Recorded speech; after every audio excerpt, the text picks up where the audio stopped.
This has been principally a week of kind of a lot of conference work and floor work. We managed to get all the budget bills set to conference this week, and we're happy with the progress of the budget. We're several weeks ahead of schedule on that.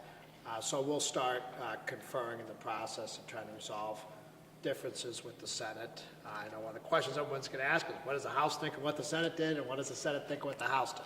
This is a normal process that happens every year. The House has a position on something, the Senate has a position on something, and it's our job to sit down and resolve those differences, and that's what we intend to do in a professional and responsible manner over the next couple weeks. I don't think there's anything that's insurmountable between our two positions. Our in the budget in terms of principle, and our principles are to make sure that the money is spent wisely and make sure that we hold the governor and the administration accountable for the monies that we do appropriate, and that they spend the money for the purposes for which we appropriate. So I think the Senate and the House are working on the same basic principles. There's obviously a difference of approach on that, and we'll work our way through that. We respect the position that they took, and I know they respect the position that we took, and we're having very productive dialogues on that. We got the ethics reform bill was sent to conference by the Senate this week, so our conference will be working on that bill next week. Hopefully we'll have a resolution of that. Tax amnesty, which is part of funding some of the items in the budget passed by both the House and the Senate. We truly agreed and finally passed that today and put that on the governor's desk. So one of the uncertainties about the budget we talked about a few weeks ago is, did the House fund things that weren't accounted for or legislation hadn't passed yet? Well, we did it, and that bill's on its governor's desk, so the House's budget will be fully funded. Welfare reform is in committee. I think they're very close to working out the final details on that, and I expect that'll come out of the conference committee early to mid next week. It's scheduled to do that. We did our first override of the year this week, the governor's first veto with House Bill 63.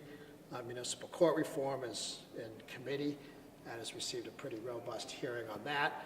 Our anticipated timetable is we'll finalize what the House committee versions look like next week and probably have it on the floor the week following. We're also communicating with the Senate on it, so hopefully we'll have something fairly close to something that can be the final product by the time that we're said and done.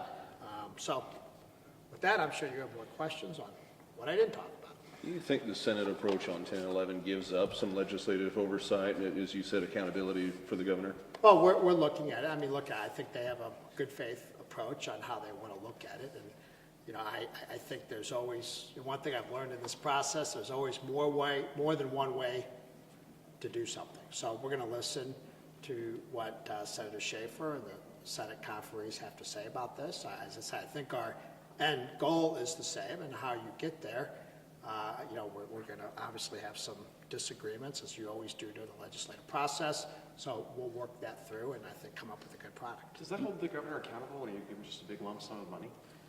Once again, I think there's an approach that can be the case. There's also an approach to do another way. So there's always two ways. There's always two ways to approach things. So we're going to sit down with Senator Schaefer to hear what his thinking is on that. We've had productive dialogues already. As I said, I feel very comfortable and confident that we will work and figure something out. How do you keep somebody accountable if you give them a blank check for? We're not giving a blank check. It doesn't say. The lump sum sort of. It's not a blank check, though. It's a total amount. You've had concerns about some other things in other committees, other committee processes. This is before my time, but I'm told Sure. that prior budget conference committees would work out the details of what they were going to do in public, rather than the last 2 or 3 years where all the decisions have basically been made, and then they have the conference committee to vote on those decisions. Do you think that process should be more opened up than what it's been? Well, conference committees will be open to the extent required by law. I mean, look, there's numerous lines. There's 162 House members that have interests in what's in the budget, and there's 34 senators have interests in the budget. So members are constantly communicating with each other as to what they want and what they don't want in the budget. And they refer that back to the chairman, who sometimes talk to me, and I talk to leadership in the Senate or chairman about what priorities are. So that process will continue just as it does on every bill.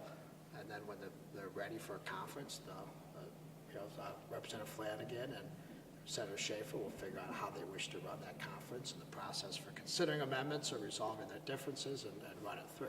So. But you're comfortable with the past few years and the level of open transparency? Well, it's my first year as speaker, so I wasn't involved in what was done last year. I feel that this year, everybody sees the two documents, they know what the differences are, and I think we'll work our way through it. Another thing in the budget which led to Senator Shaw's filibuster was the expansion of managed care throughout the state. Are you comfortable with that? And do you understand why some Republicans are not comfortable with that? Just like some Democrats are. I mean, it's not necessarily an issue that crosses party lines. Once again, it's a legitimate model for providing care. It's something we already do during the I-70 corridor. So I'm not going to sit here and say it's a bad model or it's a bad concept. So the argument's clearly, if you do it for, I think it's 54 counties, why not do it for all? Okay, and that's just a discussion. Obviously, the House bill didn't have managed care. We left the option for fee-for-service in the House position on that. The Senate took a different position. That's just something we're going to have to sit down and figure out the economics of. But do you support expanding it statewide out of the 54 So counties? once again, the House position didn't have that in there. The Senate has a different position. Okay, nobody in this process gets everything they want. So that's an open item that the House and the Senate are going to have to sit down and figure out. The governor signed the data storage tax exemption bill into law today. I heard that at the very end. Happy to see that at least some type of data storage legislation is Yeah, I finally. mean, I know that's something the representatives there and some folks in the Senate have been working on for several years. I think Representative Austin sponsored that this year. So they did a good job of trying to resolve differences in that bill, keeping a very narrow tailor. And yeah, anytime we work on something for a couple of years and finally get it into law and it gets signed by the governor, that's a good thing. At this point, though, it's just exemptions. Will there be any further effort to try to make a tax credit as well? Well, I think this is what the analysis on the committees determine what the industry needs the most at this point to try to expand in the state. So I'm sure there's always more things you can do and maybe things that you should have done, but I think it's a good bill, witnessed by how fast it got through both bodies and signed by the governor. So I'm comfortable that where it stands now, it's going to address the issue that we have right before us. You had requested a report on the options facing the legislature for Correct. transportation fund. What's the status of that? Yeah, there's still, we're still working through that.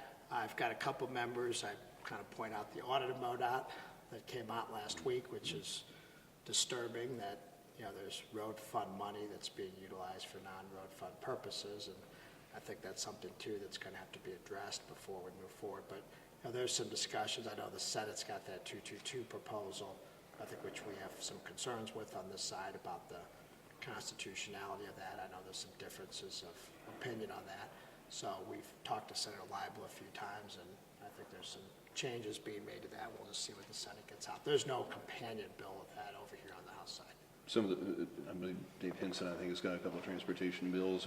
Given Right. that audit that's come out, I mean, is there any appetite to move those forward?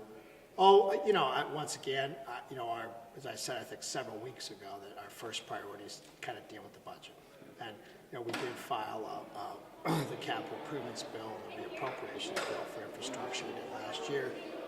That was referred, and we're going to be dealing with that and some of these infrastructure issues once we kind of know what's available in the budget to set aside for those kind of things. Is there still a report coming? Yes. Can you expect that this session? Yeah, I would like to get it, but it could well be in line of this audit and some of the other proposals, that it's something that, we're going to carry over into next session. It's something that we have to get right. It's something that has to get addressed. Do you see the cuts, this is a completely different topic. Sure. Cuts to TANF and to unemployment benefits as part of a weakening of the social safety net?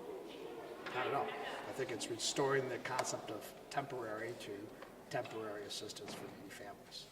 This program was never set up to be a permanent benefit.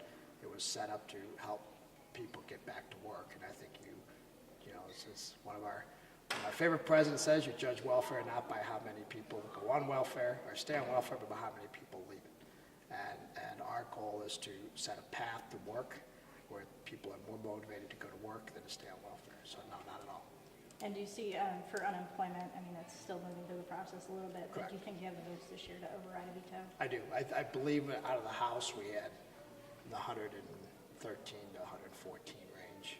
When it came through with some absences, or maybe that counts the absences that we know are yes votes. So I anticipate the Senate's going to get that to us sometime next week, and we're going to get it to the governor's desk. Okay, thanks everyone. Have a great weekend, and we'll see you Monday.